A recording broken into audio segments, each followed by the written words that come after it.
Hi guys, and welcome to the Is It Worth It for the Panzer II D. This was the New Year's gift for 2015.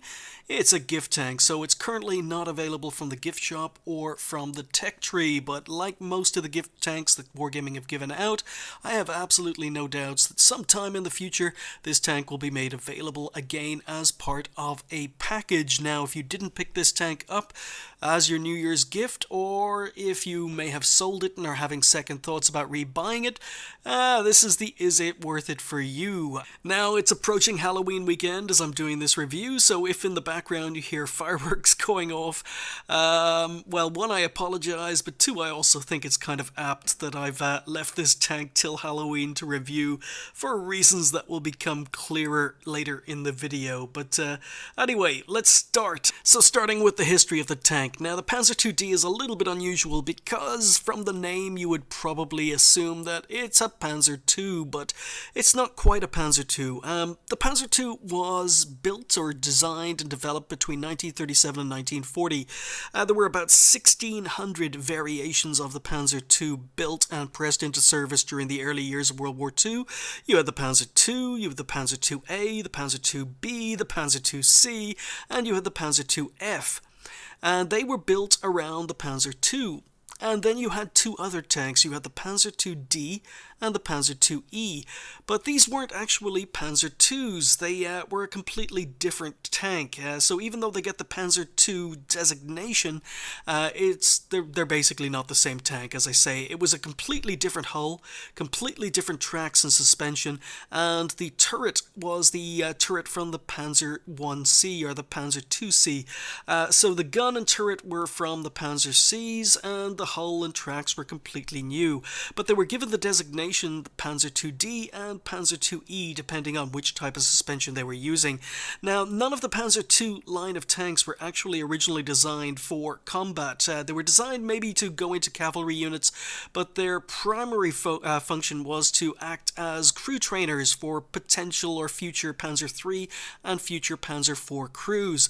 However, due to a problem with production and a delay in production of the Panzer III and the Panzer IV, by the time World War II came around, as I say, about 1,600 Panzer IIs and variations of the Panzer IIs, and about 250 Panzer II Ds and variation of the Panzer II Ds were pressed into service as combat tanks. They didn't perform very well, and later on in the war, a lot of Panzer IIs and Panzer II Ds were repurposed as, for example, mortars or mobile artillery, like the Vespa or the Bison.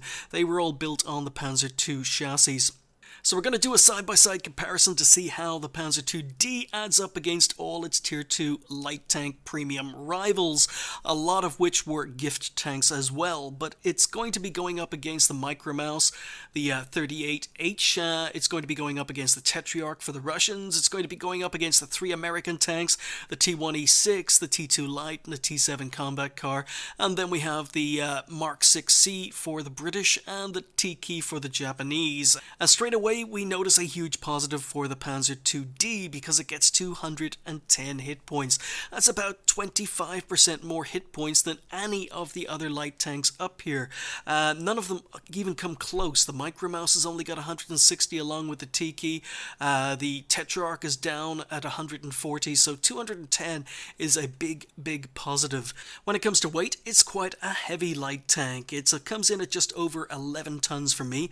That makes it over a ton heavier than the T7 Combat Car, about half a ton heavier than the Micromouse, but it is significantly heavier than any of the other tanks up here. Now, while that may not seem that important, it gets a 140 horsepower engine, and again, on paper, that looks okay, because a 140 horsepower engine, it's better than the Micromouse, it's better than the T-Key, it's better than the Mark 6C. In fact, only the Tetrarch has it beaten by about 40 horsepower, and the three American tanks all get very, very good engines. They all average out at about 250 horsepower. So 140 horsepower doesn't look that bad on paper, looks pretty average, but you've got to come back to this weight, because 140 horsepower pushing just over 11 tons means the power to weight ratio is over 12, and that's not very good. It means that the tank can be quite sluggish, it can be quite slow to accelerate. However, when it does accelerate, it's got a 55 km/h top speed. Now that puts it into above average average or slightly above average. Speed limit 55 looks very, very good on paper. In fact, only the Tetrarch has it beaten along with the T2 Light. Similar top speed to the T7 combat car, and maybe even the Mark 6C, significantly faster than the T-Key, faster than the Micro Mouse. So yeah, on paper this top speed looks quite good. The traverse speed also looks pretty average at 45. Now 45 degrees per second traverse speed is quite good, but we are comparing it against other light tanks, so it has some tanks beaten, you know, the Micro Mouse or the T1E6 with regards to traverse speed. The Mark 6C doesn't have great traverse speed either, but I mean it's similar traverse speed to the T-Key, to the T7 combat car. T2 Light is only a fraction better with regards to traverse speed, as is the Tetrarch, so traverse speed isn't that bad on paper. It's definitely above average. However, the turret traverse speed is actually very, very good. In fact, it's got the second best turret traverse speed of any of the tanks up here. Only the Micro Mouse has it beaten by 3 degrees per second. So 44 degrees per second traverse speed, extremely good for the turret. Significantly better than most of the other tanks up here. The view range is also a positive for the tank. It gets 320 meters of view range. That's better than any of the other tanks up here, with the exception of the Micro Mouse. So a lot of the other tanks are down around the 260 meter range. The Light 6C or the T-Key both about 300. So 320 meters of view range on the Panzer II D at tier 2 is actually very, very good. Another positive for the tank. A negative, however, is the signal range. It's got about an average signal range for its tier, 345 meters. The Micro Mouse and Tetrarch have it beaten. It's very, very similar, slightly better than the other tanks. However, it's a tier 2, and that means it's going to be fighting on Mittengard. It's going to be fighting on mines. About the only big map tier 2s get onto is Malinovka, so you're not going to be running into signal range problems that often, but signal range for tier 2 is pretty average. And then we come to the armor, which is 30 millimeters of frontal hull armor, which is very, very good. It's almost double, or it's over double the frontal hull armor compared to most of the other tanks up here. In fact, only the Micro Mouse has it beaten. So 30 millimeters of frontal hull armor makes this quite an armored light tank in comparison to the other tanks up here. 14 on the side, 14 on the rear is absolutely terrible, but again, put into context compared to a lot of the other tanks, it's quite well armored side and rear. The turret is only 14 millimeters all round. Again, that's absolutely terrible, but put into context, I mean, it's got better turret armor than any of the other tanks up here, with maybe the exception of the T2 Light. Who would have said the T2 Light had more armor than anything? Or even the Tetrarch, maybe just slightly better by 2 millimeters on front. But yeah, the armor on paper doesn't look too bad, but you gotta remember we're talking about a light tank here, and most of the tanks it's going to be fighting against, the armor isn't going to count for very, very much. So popping into Tanks GG to have a closer look at the armor, which is almost pointless because it's a tier 2 light tank, but as you could see, yes, we get 30 millimeters of frontal armor on this tank. The upper glacis is 33 millimeters thanks to the angling, but again, if you're shooting down on it, it is far, far less effective. It's only 14 millimeters of armor, but because of the angling, it's actually about 30 millimeters, 35 millimeters, depending on the angle. Frontal plate on the tank is 30 millimeters, and then the turret is about 14 millimeters all around. Now you do have a gun mantlet, but that gun mantlet is only 15 millimeters of spaced armor. There's nothing behind that gun mantlet, so the gun mantlet is, let's just take it as 15 millimeters. So the turret armor on this tank is absolutely terrible. Side armor 15 millimeters all around, 14 millimeters. Rear of the tank 14, 15 millimeters.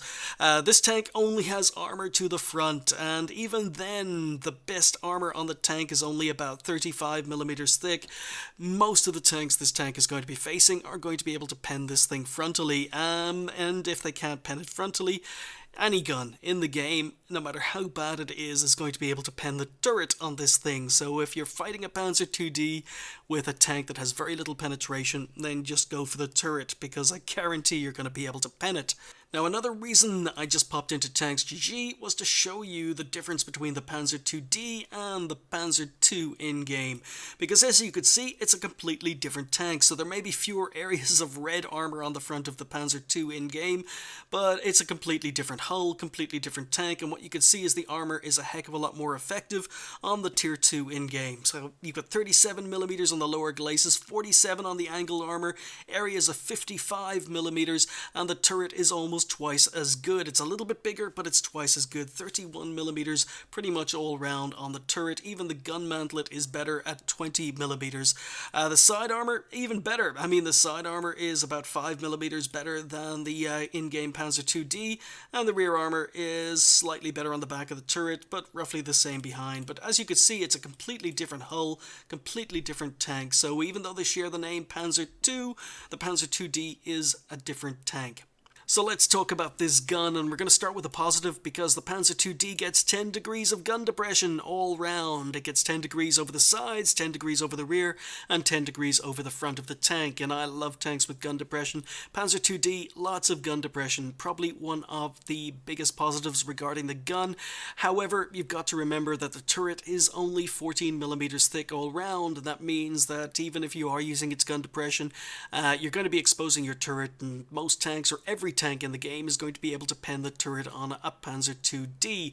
But the gun itself is a 20mm autoloader. It comes with 10 shells in the magazine, and each shell is capable of doing 11 damage. So that means in one magazine you're capable of doing burst damage of 110. And when you consider that the reload time is quite good at 4.2, that means yes, you can one clip damage tanks or two clip full health tanks. Most of the tanks this tank is going to be able to face, assuming that you're going to be able to pen and damage each shot. And penning and damaging each shot in this gun, or with this gun, is not easy because the accuracy is actually quite poor. While the aim time is okay at 1.4, the accuracy of 0.57 is absolutely terrible, and that means this is not a sniper. It's an autoloader. Every time you pull that trigger, you're going to be firing 2 shots, and at distance the accuracy is absolutely awful. But in addition to the accuracy being awful, the penetration is bloody awful as well. 23mm with its standard AP. Now that is okay if you can aim for weak spots, but that accuracy does not allow for weak spot aiming. A lot of tanks this tank is going to be facing have about 25mm of frontal armor. For example, the weak spot in the front of a T-18 requires 25mm, so this tank is going to struggle even hitting weak spots from the front of the T-18. The penetration is so bad, a Panzer II D can't even pen another Panzer II D in the hull if they meet each other on the battlefield with standard AP. You'd need to aim for the turret, and that's where the accuracy comes in, because the accuracy really isn't that good enough at anywhere from medium to long range to be able to hit weak spots. The premium ammo is okay at 46mm. That's actually okay, but another negative for the tank is the fact it doesn't get special matchmaking. This gets the same matchmaking as any regular tier 2 in-game, and a lot of the gift tanks that Wargaming have given out actually get special matchmaking. They only see tier 2. This tank doesn't. It sees tier 3, and it's got terrible penetration, and 46mm of penetration, even against some tier 3s, is going to struggle, especially when you've got to compete with that accuracy. So you're going to find yourself firing a lot of premium ammo in this tank, and to completely load up with premium ammo in the Panzer II D is going to cost you 70,000 credits. This is not a money maker. You will see tier 3s, you will need to fire premium. Your standard AP is just not good enough. It's not even good enough against a lot of tier 2s. Combined with bad accuracy, yeah, not a very good gun. Now, I should point out that it's exactly the same gun as on the Panzer II J, and when you run into a Panzer II J, even though it's a tier higher, you expect that tank to be firing gold. Yes, this tank is the same. When you run into a Panzer II D on the battlefield, usually you're going to be expecting it to fire gold. So here we are on the old Karelia map. That's how long I've been meaning to do this review, and it's been on my to-do list. You can see that we're up to 60 kilometers an hour going downhill, but it took us a long time to even reach 40 kilometers an hour. We're along the straight, we're doing 55, but there's a Panzer II D on the enemy team, and I'm about to run into him. Now, I'm on regular AP. I've been trying to do this review, trying to play these games with regular AP, and struggling, and the only success I've had is when I wasn't firing regular AP. But we advance. You can see I've got an orange reticule. He's able to pen me with gold because premium ammo. If you see a Pz.Kpfw or a Panzer II D, you expect them to fire premium ammo. It's not a surprise. Don't be surprised and don't be annoyed if people are firing premium ammo when you're in a Pz.Kpfw D or you're in another tank and a Pz.Kpfw D is firing at you. I switch to premium ammo and I fall back. And I get spotted. And there we go. So 30mm of frontal armor, and Panzer II D, using premium ammo, is able to go through the front of my tank no problem.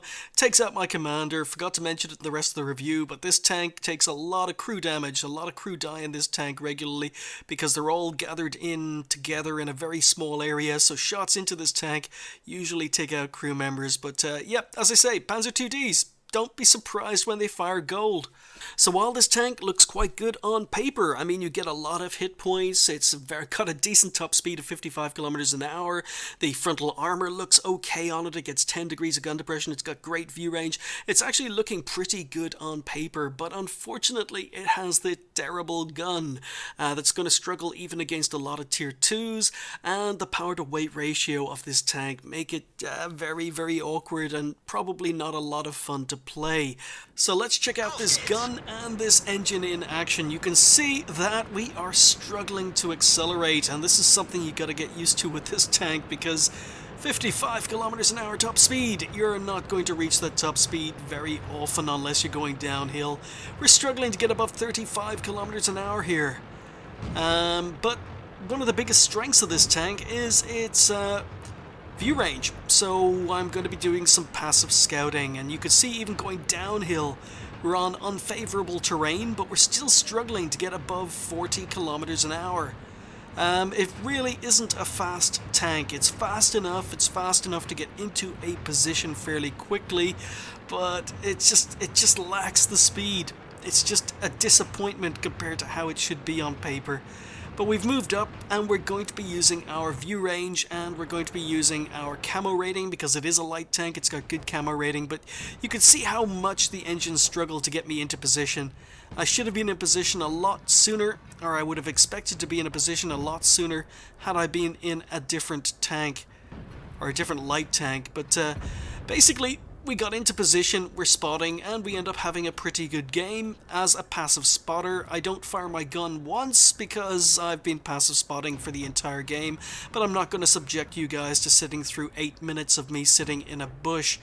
So cutting to another game where I did exactly the same thing. Did 40 kilometers an hour to get up into the bush. The difference is this is a tier 3 game, and unfortunately the enemy had a Panzer II J, so even though I was getting spots off, the Panzer II J rolled down the 1-2 lines, killed everything in front of him, and now the enemy team have just swarmed across the field, and unfortunately our team just can't recover. But what you're going to see here is I'm trying to stay with the standard AP, so this is where I'm using the gun. You've seen the view range, you've seen the speed, and I can pen a Panzer Jäger 1, but he has no problems going through the front of my tank. But he was moving in, I was going to get spotted regardless, and I needed to start doing damage. Now, this game is pretty much lost. FTBS here as well, so I'm going to use my 10 degrees of gun depression. I tried so many games for this review to use standard AP. So, pick and choose. Unfortunately, my commander is dead. I haven't yet realized it, but we're just being swamped. Now, I'm trying to stay with the standard AP, and you can see I'm bouncing on an M2 light. I've got an orange reticule. I've got the rear of an M2 light and orange reticule on the rear of his tank with the standard AP. Cruiser 2, absolutely no armor, and look at the accuracy. Shots all over the place, orange reticule on the side of the Cruiser 2. I only managed to do 9 damage. So I've got a green reticule right here at this angle, but only 2 of those 10 shots actually went where I was aiming. So it's just it's a frustrating gun to use, especially, as I say, you get it into tier 3 games, there's no special matchmaking, and there's absolutely nothing you can do. So the tier 3s on the enemy team are wiping us out. I've switched to premium ammo, and we're not getting any kills, so down to 2 tanks left on our team. You find it very, very difficult to have big games in a Panzer II or a Panzer II D. But yeah, when I'm switched to premium ammo, you can do damage. But even then, sometimes the penetration is going to be lacking against tier 3s.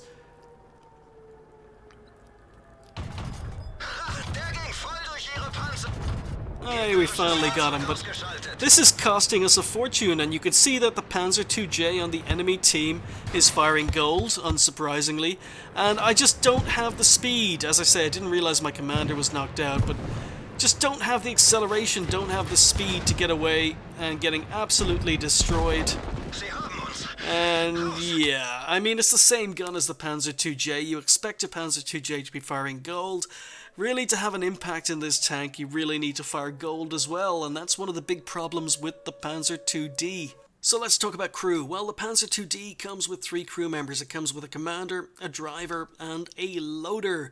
And unfortunately for the Panzer II D, a lot of the light tanks on the German line fail to match that crew configuration. So for example, from the Leica tractor, we've got a commander, a driver, and a loader. That's fine, but when we start getting to tier 2, the crew layouts start changing. So now we've got a commander, a driver, and a radio operator in the Panzer 35T.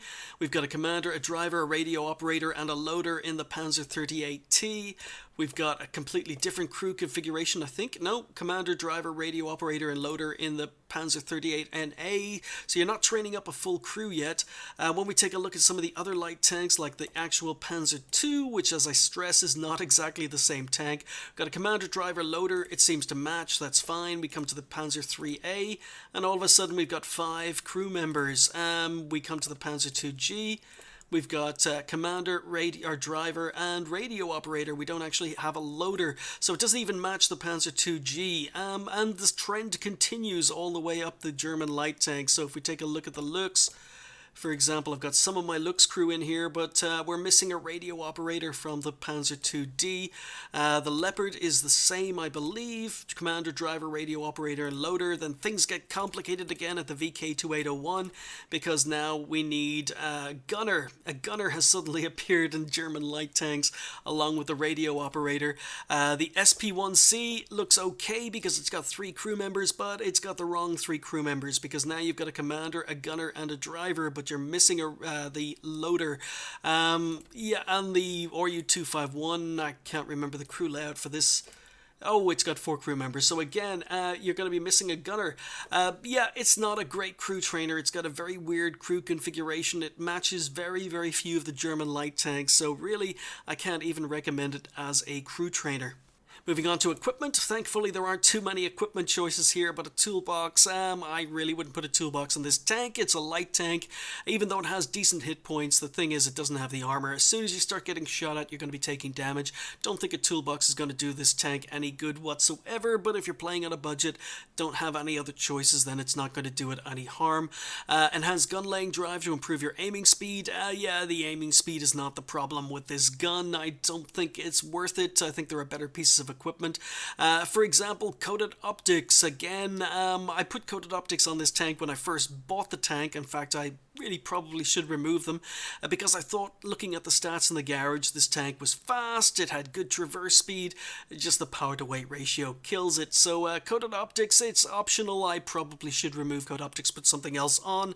Binocs are probably a better choice for this tank because even though it's fast on paper, it's quite sluggish, it's slow to accelerate, and it's got very good view range. So getting into a scouting position early is probably one of the best ways to play this tank. Get a lot of assistance damage. You get good view range of 320, and with binocs you get up to 408 meters of view range. At least it does for me. So binocs or coated optics or both, it's really up to you.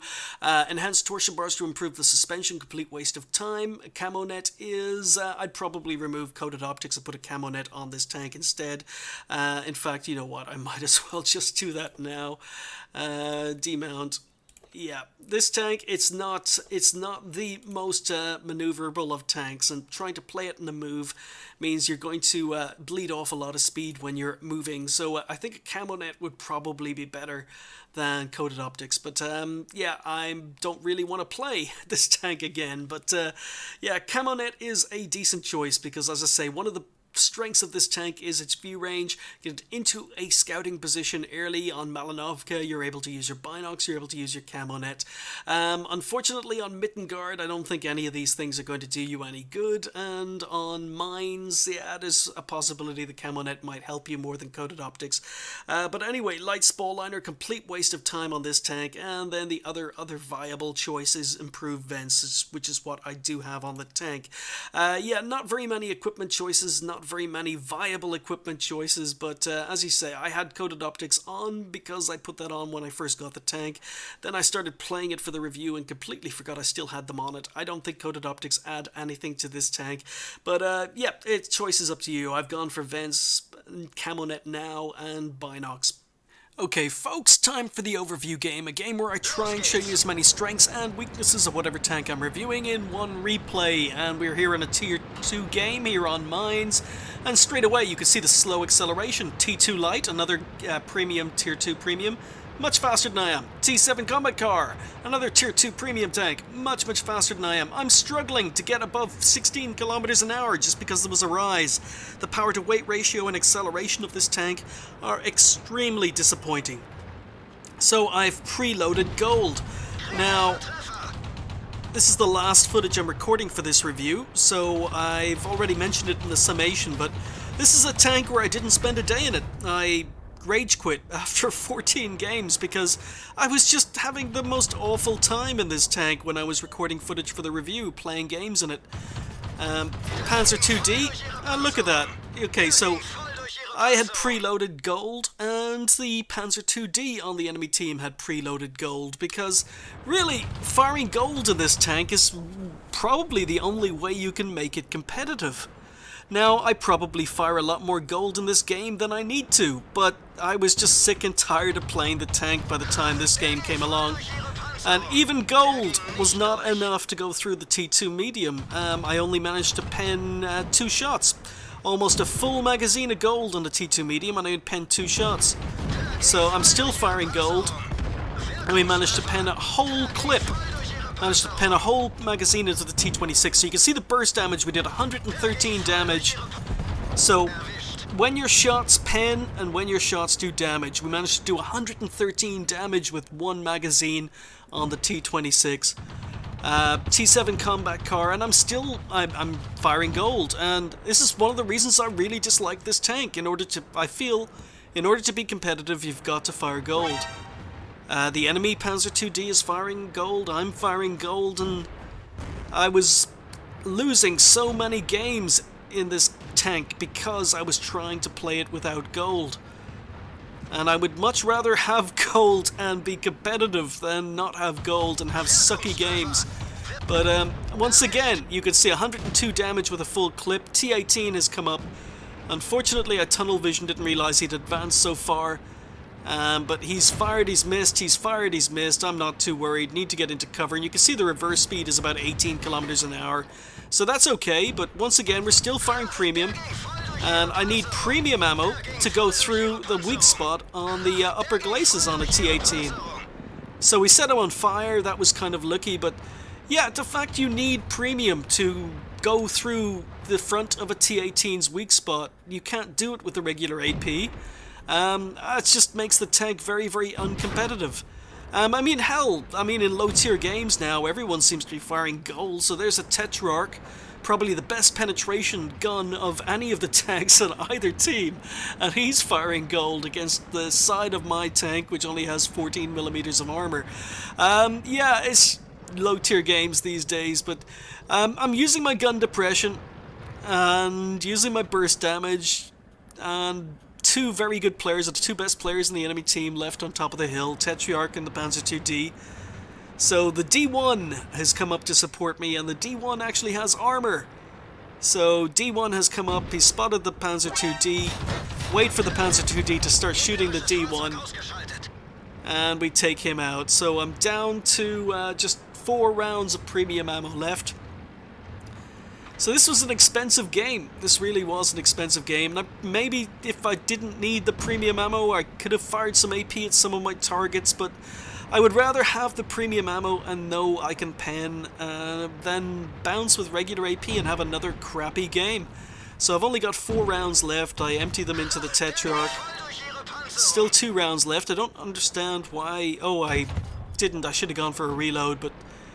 Yeah, missed those shots. And you can see that this is not a sniper. 1, 2, 3 shots, only pen 1. 1, 2... 1, 2, 3, 4. So only pen 2 of 6 shots there. Only managed to do 55 damage against the Tetrarch with a magazine and a half. So we're going downhill. We're getting to 45 kilometers an hour. We're nowhere near the 55 kilometers an hour. And the tank just isn't quick enough. The T2 Light is just so much more competitive than this tank. Last enemy tank goes down before we can kill him, but yet it was an ace. No other medals, but yeah, I think the Panzer II D is quite an easy tank to get an ace in, because if you do any sort of decent damage at all, you're probably going to get an ace tanker. A lot of people got this tank and don't play it anymore, so there aren't that many people. You don't see that many Panzer II Ds on the battlefield because it's just not a competitive tank. Most players don't play it. Those players that do play it maybe play it because it was a gift tank and it was premium, and they don't fire a lot of premium ammo in the tank, and as a result it hurts them because the standard AP is just terrible. On the other hand, you know, if you do see people playing the Panzer II D, expect them to be firing gold, because in order to be competitive, especially in a tier 3 game, you need to fire gold. And I mean, even up against the T18 in that particular game, in order to pen his upper glacis, which is his weak spot from the front, I had to fire gold, because his weak spot, his upper glacis, is 25 millimeters of armor, and my standard AP would not have been enough to go through. This tank has the second worst penetration on its standard ammo in the game. So really the standard AP on it is just not very good, and you could argue that I didn't need to fire premium ammo against some of the tanks I was firing it against, but on the other hand, you know, going around a corner, I might not have run into a T7 combat car, I might have run into the T18, or I might have run into a more heavily armored tank that my AP would not have penned. So yeah, I would rather have the premium ammo and fire the premium ammo than not have the premium ammo when I need it. So yeah, I think the tank, you need to fire premium to be competitive, and I don't like it as a result. But we didn't even come first. We came second on XP. 680 XP was enough for an ace. We did 527 damage, so we did more damage than anyone else on the team. But yeah, it's just a frustrating tank. And when I was playing games for this review so long ago, I just hated it, and I rage quit, and I just didn't want to play it anymore after 14 games, because you had to fire gold to be premium, or to be competitive, and I just didn't like making a loss. We fired 80, we made a loss of 13,000 because I was firing gold, and again, if you don't like gold spam, I do apologize, but as I say, it's the tank. I've got 10 games where I fired almost no gold and did almost no damage and had a terrible time in the tank. And that's the issue. I mean, if you're not firing gold in this tank, it's not competitive, it's not fun to play. If you are firing gold in this tank, it's still not, it may be competitive, but it's not fun to play, and you're going to be making a loss, and I really, really don't like this tank. Okay folks, time to sum up. If the Panzer II D appears in the gift shop as a package in future, should you pick it up? Maybe you missed it first time round, or maybe you weren't even playing World of Tanks when this tank first became available, or maybe you sold it and are regretting your choice of selling it and are thinking about rebuying it. Well, is it worth rebuying? Because usually it's going to be part of an expensive package. I think the Panzer II D has been one of the most disappointing tanks, or at least one of the most disappointing gift tanks Wargaming have given out. Now, I know it was free originally, and you really shouldn't complain about free gifts, but it was just very disappointing because the stats of this tank make it look so good. It had a lot of hit points, it had a decent top speed, a very good top speed, the traverse speed was good, the armor looked very, very good for a tier 2 light tank, the turret traverse speed was good, the view range was good, the signal range was okay. It just looked like a very good tank on paper when it was first released. But yeah, this tank has so many negatives, guys, and even though it looks good on paper, the hit points are okay, they are a positive for the tank, but the power to weight ratio is terrible on this tank. It's just over 12. That means it's sluggish, it's slow to respond, slow to react, it's very, very slow to reach its top speed. In fact, you're very, very rarely going to even reach 55 kilometers an hour, usually going to be hitting around 40. So it's going to be quite a disappointing tank if you're expecting to get 55 kilometers an hour out of it. The traverse speed of 45 degrees per second is okay, but that's negated again by that poor horsepower to weight ratio. The tank bleeds a lot of speed when you try to turn, when you're at any sort of speed at all. The armor on paper looks very good compared to a lot of the other tier 2 light premium tanks, but compared to a lot of the tanks in game, for example, we looked at the actual Panzer II in game in Tanks GG earlier. Yeah, the armor on the Panzer II tier 2 German light tank in game is better than the armor on the Panzer II D, and 30mm, although it's okay and will actually work against some tanks, for example other Panzer II Ds that aren't firing gold, the side armor, the rear armor, the turret armor is terrible, and even 30mm of frontal armor is easily going to be able to be penned by a lot of the guns that are going to be shooting a Panzer II D. The turret traverse speed is quite good, the view range is definitely a positive for the tank, and the signal range is pretty much ignored due to the fact it's a tier 2 and only gets onto tier 2 and tier 3 maps. But the gun is another huge negative for this tank, because it's the same gun on the Panzer IIJ, and while the DPM is okay, the burst damage of 110 is okay, the accuracy is absolutely awful, and on top of that the penetration really lets the tank down. You've got to pick and choose your targets if you're going to be firing AP.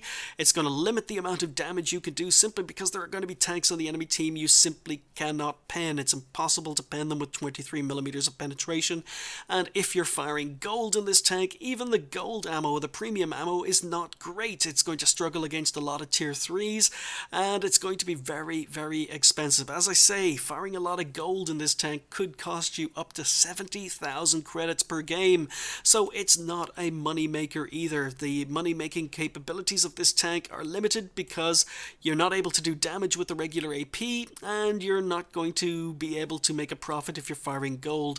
So yeah, it's not a credit earner, and it's not a very good crew trainer either. The crew layout is okay for one or two of the lower tier German tanks, but for the majority of German light tanks, you're going to be missing a radio operator, you're going to be missing a gunner. It's not a very good crew trainer, so I think the tank is just been a huge disappointment. Now, normally when I do a review, I sit down and I spend a whole day in the tank, and I've been meaning to do this review for quite some time. In fact, it's been on my back burner to-do list for probably about 3 or 4 months now, and I just haven't got around to it because I couldn't face even going through the footage I had played with this tank.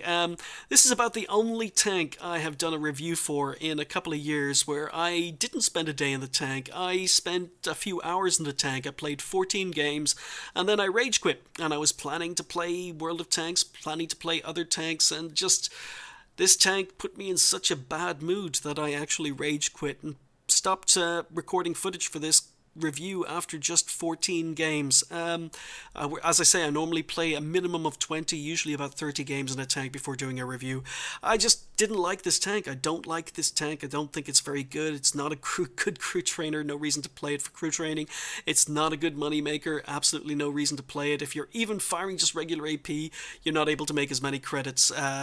So yeah, it's just a very disappointing tank. And even though it was free and even though it was a gift, I don't even play this tank for fun because it's not fun to play. It's almost Halloween. I figured if ever I was going to do this review, it might as well be for Halloween because I think this tank is horrible, and I really can't recommend it. I don't like this tank, guys, and the only reason you would want to get your hands on this tank is if you're a tank collector and missed it first time round, but I can't recommend this tank. If it comes out in a package and you want the package and get the tank for free, then go ahead, buy the package and get the tank for free, but you're not going to be playing this tank for fun. You'll be playing it as a curiosity, and that's pretty much it. So unless you're getting a package that has this tank in it, or you're a tank collector, I really can't recommend this tank. I don't think it's worth it if you don't need the package and you're buying it just for the tank. I think there are much better tier 2 and tier 3 premium tanks you can get your hands on that are a lot more fun to play, that are better crew trainers and better credit earners. But yeah, it's not worth it, guys. Sorry for anyone out there who might actually like playing this thing. It's got good gun depression, it's got good view range, you can play it like a scout. Passive scout, that is, but the gun kills it and the power to weight ratio kills it. Just not a lot of fun to play. I can't recommend it. Thanks for watching. I'll see you next time.